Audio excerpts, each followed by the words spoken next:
Hello guys! So, pakikita ko lang sa inyo yung bagong update dito sa studio type naming room dito sa Mandaluyong.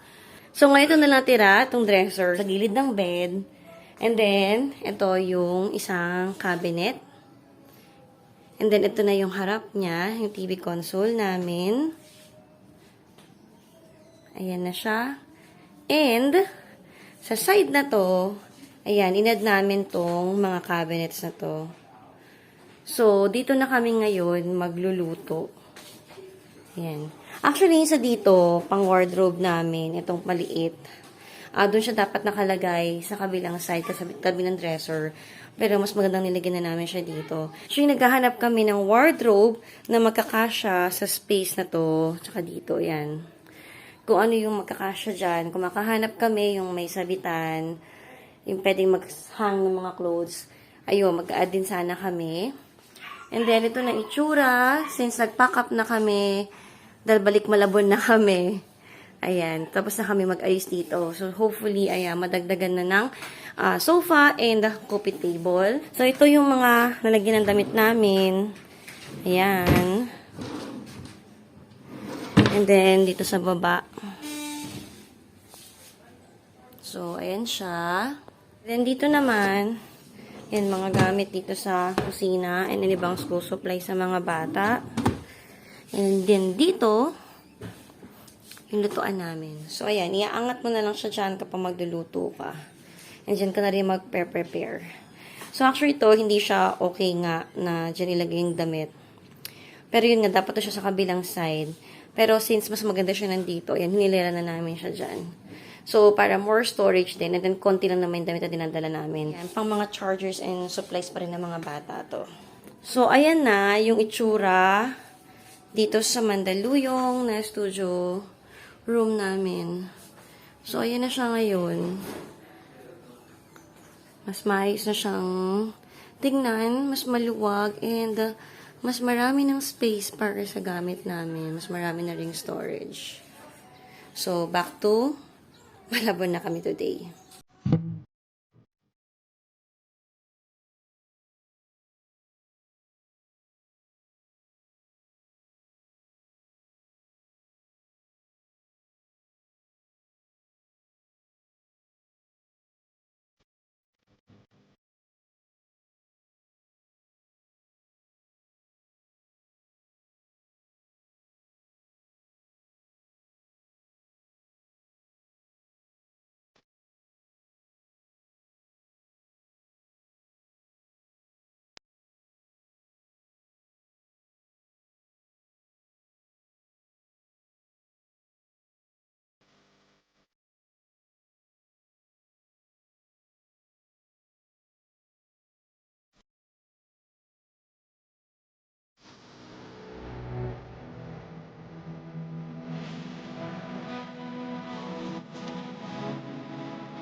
Bahay na kami, guys.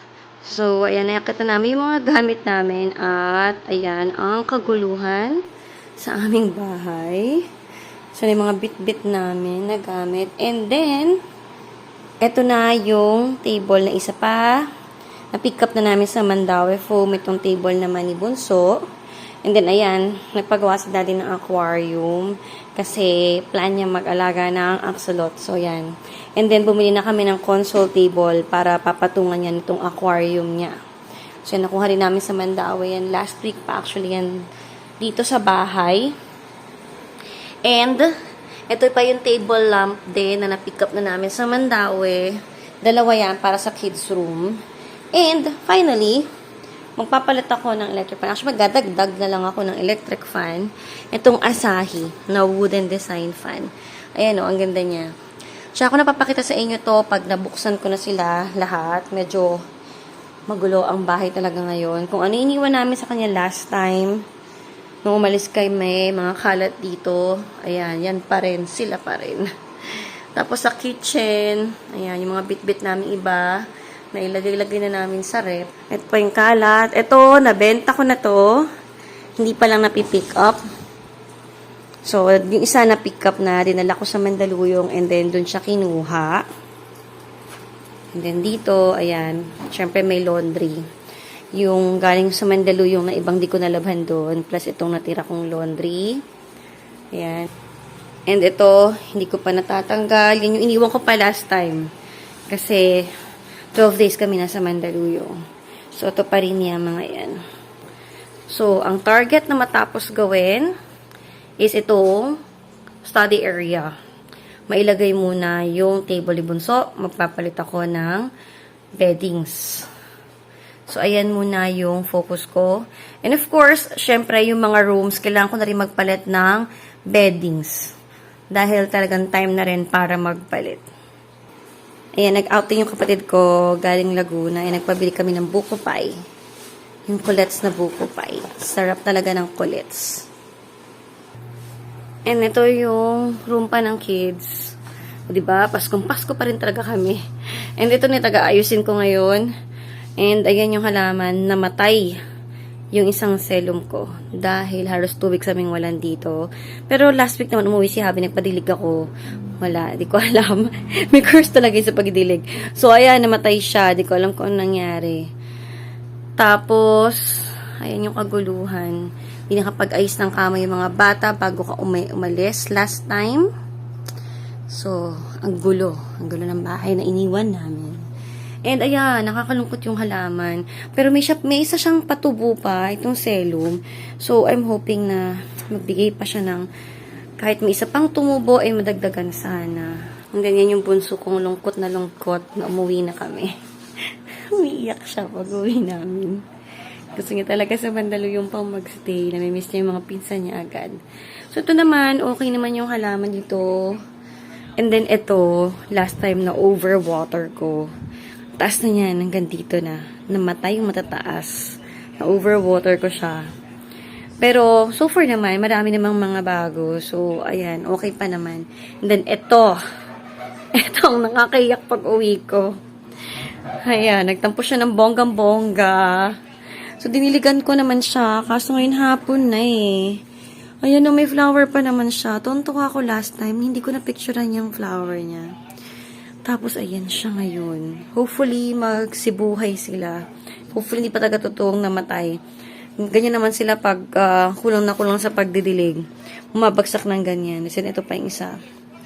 So, yan ang itsura ng mga halaman kong naiwan dito. And, ito yung itsura ng kwarto. Ayan, ang gulo. Di naman, nag-ayos kami ng bed dito. Nag-ayos kami ng bedroom. And, ayan, okay naman ang itsura. But, yun, sobrang time na talaga. Hello, mag-February na po bukas. And, hindi pa ako nakakapagpalit ng beddings for the New Year. Kasi, dapat, bala ko talaga Chinese New Year. Pero, sa rooms, papalitan ko na talaga yan.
Meron na ring table si Bunso. So, ito na ngayon ang itsura dito sa study area playroom nila. So, ayan, kompleto na. Tatlo na silang may desk na ganito. So, ito na lang yung dapat kong gawin. So, ito. Kailangan ko na talaga siyang palitan. Time na para magpalit ng beddings. And, ayan na ang playroom, study room. So, mas maluwag na dito. And, ayan, natanggal na yung ibang mga toys na hindi na naman talaga nagagamit dito sa playroom.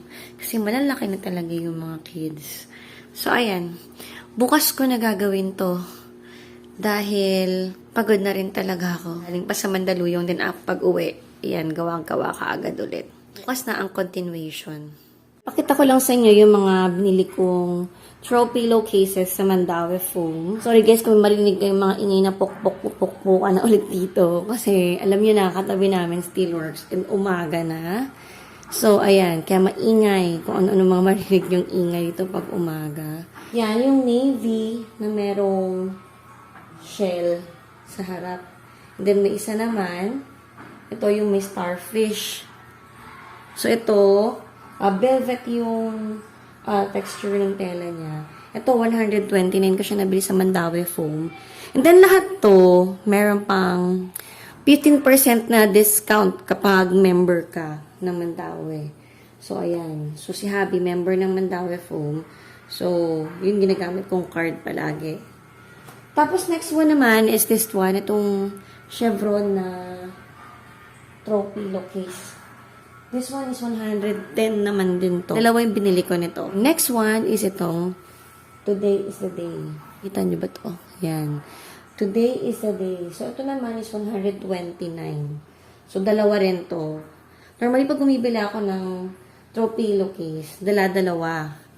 So, yung blue lang, dalawa siya, pero parehong blue, pero magkaiba yung design. So, ito naman, next, itong flamingo na may crown. This is 129. Size is 43 by 43. Next one, flamingo na print. So, yung stripe, tapos may mga flamingo. So, this one is 110 also. Yung last, hindi pala last, may isa pa. So, ayan, yung dreaming. Colored, ano siya, hunter green. Ayan, ang ganda ng pagka-green nito. Sobrang nakakatuwa. Tapos velvet din yung tela niya. This one is 179. And then, last but not the least, ito naman. So, ito ay 329. Ang size ito ay 60 by 60. So, pattern na velvet. So, 3D na pattern velvet. Ayan siya. Pag nakabuka. Para to dun sa playroom. May mga malaki akong unan doon sa study room.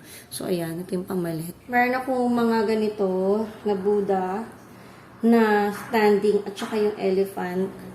Ayan. So, kailangan ko pa ng isang decor. And then, ito yon. So, this one is 546 naman. Mili ako ng table lamp para sa kids room para may pamalit ako.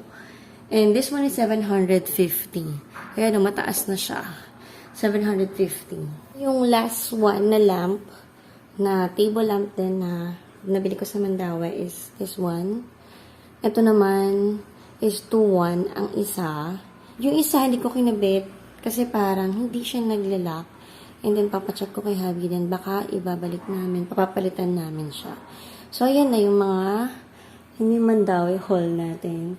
And then syempre yung table sa mga bata yon galing sa Mandaue. That's for 3,700. And then, yung console table, papakita ko rin sa inyo. So, ayan ang ganda ng table lamp na to. Tapos, marble yung ilalim niya. Yun lang. Yung other one, hindi siya naglalak. Ngayon ko lang na-check to kasi kakauwi ko lang. Yan na lahat yung mga nabili ko sa Mandaue. Ito naman na yung Asahi na fan. Ayan o. Ang ganda niya. So, white and wood. Pero yung pinaka-blade niyan, diba, wood effect din siya. Pero, metal talaga yan. So, parang decorative lang yung pagka-wood niya. And then, maganda siya, malakas. At saka, trusted ko yung Asahi talaga. Yung mga fans namin, Asahi, and tumatagal talaga. Yan. So, this one is 2,995 yata yung bili ko sa automatic center. So, ayan, bagay na bagay siya sa bahay. And, yan, Christmas na Christmas pa rin sa bahay. So, pag gusto nyo din ng Asahi na fan, ayan siya, ang ganda niya. And okay talaga siya, worth it na bilhin. Meron din itong desk fan. Sana nga may wall fan din na ganito kasi gusto ko rin ng wall fan. And yun, parang walang wall fan, desk fan, and stand fan lang ang meron nito. Ito na yung table console. So, ayan, nakapatong na yung aquarium. And then, yung aming wall art na Buddha. So, yung wall art na Buddha, itataas pa namin ng konti. And then, medyo move namin sa left side kasi medyo off-centered na siya. Itong wall na to, ito yung gym ni Habi. So, yan yung pinto. Hindi makita, pero yan yung pinto papunta dun sa loob ng gym niya. Magbe-build siya ng aquarium para sa axolot niya. So, sobrang adik na adik siyang tingnan yung mga axolot ngayon. So, ayan yung closer look dun sa console table. So, nasa 3,700 plus na lang to. Kasi nga doon sa 15% discount kapag member ka ng Mandawi. So, nawala na yung dollhouse dito. Tsaka yung mga kalat dito. Nilagay ko lang doon sa may pinto na yung mga tables para mabala ko sa Mandaluyong. Dito napunta na yung kalat. 'Di ba? Sabi niya laging napakalinis ang bahay namin at parang bawal galawin ng mga bata. So, ganyan. Ito yung umaga. Umagang kay gulo. Laban na pala ako kagabi ng mga whites lang, mga light colored. So, yan. Ang ganda ng sala ko. May naka-display na drying rack. At least, nakapaglaba. Yan ngayon dito sa laundry area. Ito bag to. Hindi ko alam kung pwede kong labhan sa washing machine. So, ayun na. Mga colored na lang yung kailangan kong labhan. And then, ito namang map na to ay hindi pa nilalagay sa tamang pwesto. So, ayan guys. Napakagulo, no? Kasi hindi naman ganun kagulo. May pagbabago na naman ng konti. And ito naman yung sala. Maayos naman yung sala namin. Christmas nga lang. So, ito ang catch-all ng mga dapat naming ayusin, iligpit, ilagay sa kung saan-saan. Toy storage bins na binenta ko, nilabas ko na yung pinaka-rack. Ito, iniwan ko pa, pero lalabas ko na rin yan. And then, ito yung box ng isang lamp kasi nga baka isoli ko. Or isusoli ko talaga dahil nga hindi sumusuot yung pinaka-bilog niyang yan. So, ayan. So, yan yung mga kaganapan at yung mga medyo nagagawa ko na. Nakapag-change na ako ng beddings and ng mga pillowcases. And, ayan na siya. So, flamingo and dreaming and halo, green, pink, and gray. But, I'm thinking, kailangan ko ng opinion nyo. Alin ba yung mas maganda? Yung ganyang itsura or yung wala na tong pink na pillow sa gitna. So, ayan naman yung itsura niya nang wala yung pink na round pillow sa center. So, ayan. Kasi, syempre, less is more pa din. And, ayan, gusto ko rin din maging simple yung itsura niya. So, nasa klase mga bata, naka-headset naman sila. So, hindi naman nila ako naririnig. And, ayan na. So, help me decide, guys. So, babalik ko ulit yung pillow sa gitna para makita niyo ulit. And ulit yung may pink pillow sa gitna. Sobrang hilig ng mga bata kasi sa pillows. Yan, gusto nila yung maraming pillow talaga dito. So, help me decide. Alin ba yung mas maganda? So, finally, yan, kompletong-kompleto na talaga itong playroom, study room. Tapos ko na siya. So, one room down.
That's it for today, guys. Thank you so much for watching and see you in my next vlog. God bless.